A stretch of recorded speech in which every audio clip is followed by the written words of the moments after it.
नमस्कार मंडळी, अलकास किचनमध्ये तुमचं स्वागत आहे। तर आज मी तुम्हाला पालकची पातळ भाजी किंवा गरगटा भाजी कशी बनवायची ते दाखवते। तरी एक जुडी पालकाची होती, ती मी साफ करून घेतलेली आहे। ती आता आपण स्वच्छ धुवून घेऊया। धुवून घेतल्याच्या नंतर अशी मोठी मोठीच मी कट करून घेणार आहे। अशा पद्धतीने बघू शकता। आता कढई ठेवलेली आहे गॅसवरती। कढईमध्ये मी आधी भाजी घालते आणि अर्धा ग्लास इतपत पाणी घालून आपण ही भाजी वाफवून घ्यायची आहे। पूर्ण जास्त शिजवायची नाही आहे गार। हे बघा, अशा पद्धतीने आपण शिजवून घ्यायचे। तर आता ही भाजी मी काढून एका डिशमध्ये थंड करायला ठेवते। ह्या पाण्याचाही आपल्याला वापर करायचा आहे। फोडणीसाठी मी 7-8 लसणाच्या पाकळ्या घेतले, 4-5 हिरव्या मिरच्या, अर्धा चमचा जिरं। आता हे मी मिक्सरला लावून घेते। हे बघा, अशा पद्धतीने। आणि त्याच भांड्यामध्ये मी थंड झालेली पालकची भाजी थोडीशी फिरून घेणार आहे। हे बघा, अशा पद्धतीने।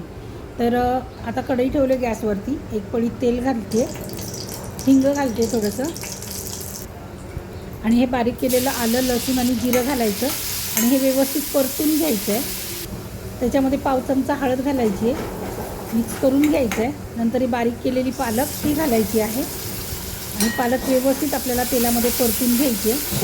आणि आता याच्यामध्ये भाजीचं जे पाणी शिल्लक राहिलं होतं ते घालायचं आणि आपण मिक्सरमध्ये बारीक केलेली, तर मिक्सरच्या भांड्यातही थोडंसं पाणी घालून त्याच्यामध्ये पाणी घालायचं। तर तुम्हाला भाजी कितपत पातळ हवी आहे त्या अंदाजाने तुम्ही अजून पाणी वाढवू शकता।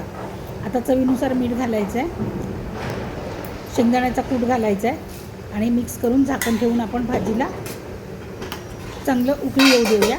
तर मस्त अशी आपली पालकची भाजी तयार झालेली आहे। लहान मुलं तर अगदी आवडीने खातील, न खाणारे सुद्धा आवडीने खातील। तर मंडळी, हा व्हिडिओ तुम्हाला कसा वाटला ते नक्की कमेंटमध्ये सांगा। लाईक करा, शेअर करा, सबस्क्राईब करा। धन्यवाद।